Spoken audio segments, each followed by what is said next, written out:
takes his time making his mind up about people. He's choosy, you see.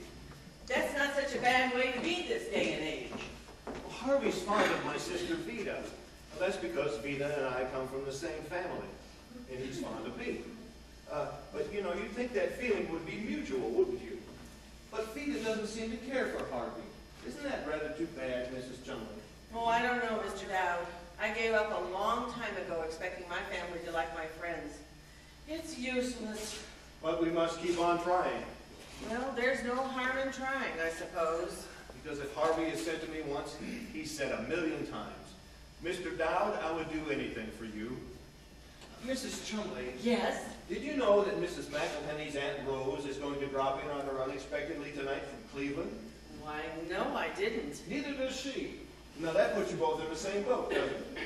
But I don't know any Mrs. Mrs. McElhenney lives next door. She's a wonderful woman. Harvey told me about her Aunt Rose. Now there's an interesting little news item, and you're perfectly free to pass it around. Well, Would you like to come downtown with me now, my dear? I'd be glad to buy you a drink. Thank you very much. But I'm waiting for Dr. Chumley, and if he came down and found me gone, he'd be liable to raise... He'd be irritated. Oh, we wouldn't want that now, would we? Some other time, maybe. I'll tell you what I will do, however. What will you do, however? I'm interested. If your friend comes in while I'm still here, I'll be glad to give him a message for you. Would you do that? I would certainly appreciate that. No trouble at all. I'll write it on the back of this. What would you like me to tell him? Ask him to meet me downtown if he has no other plans. Meet Mr. Dowd downtown. Any particular place downtown? Oh, he knows where. Harvey knows this town like a book. Harvey, you know where. Harvey what? Just Harvey. I'll tell you what. What? Doctor and I are going right downtown to 12th and Montview. Dr. McClure's having a cocktail party. Cocktail party at 12th and Montview. We're driving there in a few minutes. We could give your friend a lift into town. Oh, I'd hate to impose upon you, but I certainly would appreciate that. No trouble at all. Dr. McClure's having this cocktail party for his sister from Wichita. I didn't know Dr. McClure had a sister in Wichita. You know Dr. McClure? No. Are you quite sure you have time to come into town with me and have a drink? I really couldn't, but thank you just the same. Some other time, perhaps? Thank you. It has been very pleasant meeting you, and I hope to see you again soon. Yes, so do I. Oh, you can't miss Harvey. He's very tall. Like that.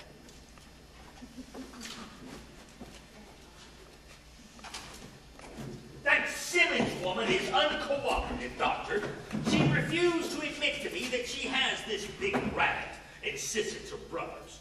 Well, you give her 2 of these at 9, another one at 10 if she continues to be so restless, another trip to the hydro room at 8, and 1 in the morning at 7. And then we'll see if she won't cooperate tomorrow, won't we, Doctor? Yes, Doctor. Well, you know how to call me if you need me. Ready, Patty? Yes, Willie. And oh, Willie? Yes? There was a man in here, a man named, let me see. Oh, here's his card. Dowd, Elwood P. Dowd. Oh, yeah, that's Mrs. Simmons' brother. Well, I gave him a full visitor's pass if you want to have a look around. She mustn't have any visitors tonight. No one at all. Now, you tell him that. Yes, Doctor. He didn't ask to see her. He was looking for someone, some friend of his. Who could that be, Dr. Sanders? Well, I don't know, Doctor. He said it was someone he came out here with this afternoon. Was there anyone with Dad when you saw him, Miss Kelly? Not when I saw him, Doctor. Well, he said there was. He said the last time he saw his friend, he was sitting right there in that chair with his hat and coat. Seemed quite disappointed. Dr. Sanderson. He said, I told him if we located his friend, we'd give him a lift into town. He could ride in the back. Would that be all right, Willie? Well, of course. Of course. Oh, here's his name. I wrote it on the back of this card. His name was Harvey. Harvey! He didn't give me a last name. He said something else about him. Puka. I didn't quite get what that was. Harvey! Well, he said his friend was quite tall. Why are you looking like that, Willie? He said this man was a nice, white man.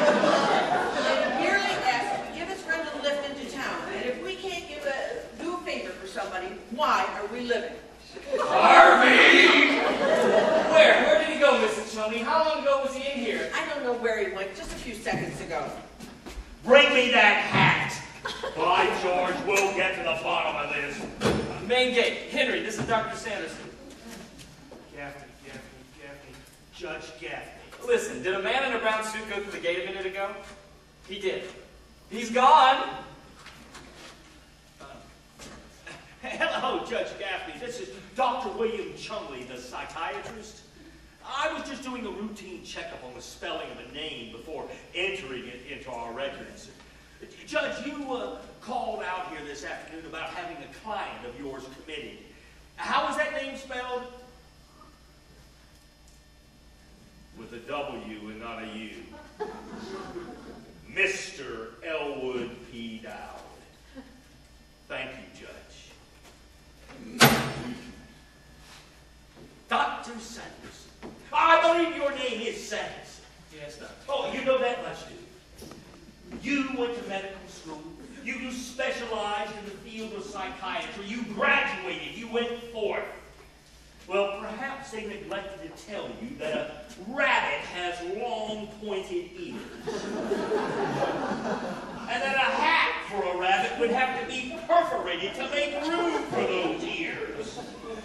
Dowd seemed quite reasonable this afternoon, Doctor. Doctor, the function of a psychiatrist is to tell the difference between those who are reasonable and those who merely act and talk reasonably. Do you realize what you've done? Don't you answer. I'll tell you. You have permitted a psychopathic case to walk off these grounds and to roam around with an overgrown white rabbit. You have subjected me to the humiliation of having to call, of all things, a lawyer. To find out who came out here to be committed and who came out here to commit. Dr. Chumley. Wait a minute, Wilson, I want you. I will now have to do something I haven't done in 15 years. I will have to go out after this patient, Elwood P. Dowd, and I will have to bring him back. And when I do bring him back, your connection with this institution is ending as of that moment. Wilson, get the car. Call the McClures and say we can't make it. And Miss Kelly, come upstairs with me and we'll get that woman out of the tub. Yes, Doctor. I'll have to tell Cook we'll be home for dinner. She'll be furious. Wilson, Yes, ma'am. what is a puka? What? A puka. You can search me, Mrs. Chumley. I wonder if it's in the encyclopedia here. They have everything in here. I wonder if it's a lodge or what it is. Oh, I daren't stop to look at this now. Dr. Chumley will not want to find me still here when he comes down. He'd be liable to raise... oh dear.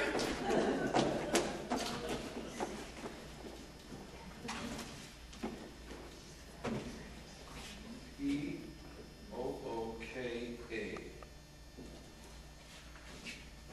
Puka. From old Celtic mythology. A fairy spirit in animal form, always very large. The puka appears here and there, now and then to this one and that one at his own caprice. A wise but mischievous creature, very fond of rum pots, crackpots, and how are you, Mr. Wilson?